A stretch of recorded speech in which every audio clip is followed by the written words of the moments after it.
முருகனை காண என்ன செய்ய வேண்டும்? முருகனின் அருளை பெற என்ன செய்ய வேண்டும்? நீ கோடி கோடியா காசு கொண்டு போய் முருகனுடைய காலடியில போட்டாலும், நீ 48 நாள், 60 நாள், 90 நாள் விரதம் இருந்தாலும், அன்புங்கிற ஒண்ணு இல்லாம முருகனினோட அருள பெறவே முடியாது. அன்புக்கு மட்டுமே முருகன் அடிமை. அன்புங்கிற ஒரு விஷயம் இல்லாம நீ முருகனுடைய அருள பெறவே முடியாது.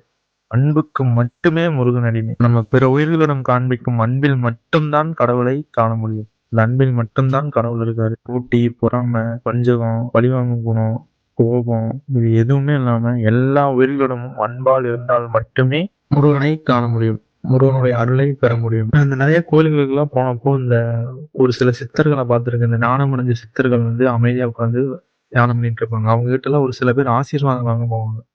ஆசீர்வாதம் வாங்க போகும்போது பார்த்தீங்கன்னா, அவங்க வந்து எல்லாத்துக்கும் ஆசீர்வாதம் குடுப்பாங்க. ஆனா, அந்த குழந்தைகள் வரும்போது மட்டும், குழந்தைகளிடமிருந்து அவர்கள் ஆசீர்வாதம் வாங்குவாங்க. குழந்தைகளுக்கு அவங்க ஆசீர்வாதம் வாங்க மாட்டாங்க. குழந்தைகளிடமிருந்து அவங்க ஆசீர்வாதம் வாங்குவாங்க. நான் நெறைய டைம் பார்த்துருக்கேன். நெறைய இடத்துல பார்த்துருக்கேன். மரங்களுக்கு நெல்லை தவிர என்ன கொடுக்க தெரியும்? குழந்தைகளுக்கு அன்பை தவிர என்ன கொடுக்க தெரியும்? இந்த மாரி தான். குழந்தைகள் கிட்ட அன்பு மட்டும் தான் இருக்கும். அவங்க மனசுல எந்த ஒரு கள்ளங்கபடமும் இல்லாத நெஞ்சில் அன்பு மட்டுமே இருக்கும். அதனாலதான் குழந்தையும் தெய்வமும் ஒன்றுங்கிறோம். அது தெரிஞ்சதுனாலதான் சித்தர்கள் குழந்தைகளிடம் ஆசீர்வாதம் வாங்குறாங்க.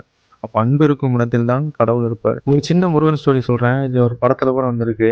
ஒரு பெரிய பணக்கார முதலாளி தன் குழந்தைக்கு தோஷத்தினால உடல்நலம் சரியில்லைன்னு சொல்லிட்டு பழனி மலைக்கு 1 லாரி பழம், மாம்பழம் அனுப்புறேன் அப்படின்னு சொல்லி வேண்டி அனுப்பிடுவாரு.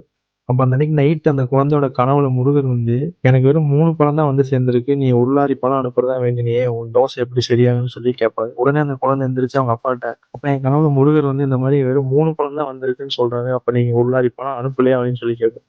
உடனே அவரு வந்து விசாரிப்பாரு எல்லாத்துக்கிட்டயும். அந்த பழம் எடுத்துட்டு போன டிரைவர்ஸ் எல்லாம் கூப்பிட்டு விசாரிக்கும்போது, பழம் வந்து அங்க போய் சேர்ந்திருக்கும்.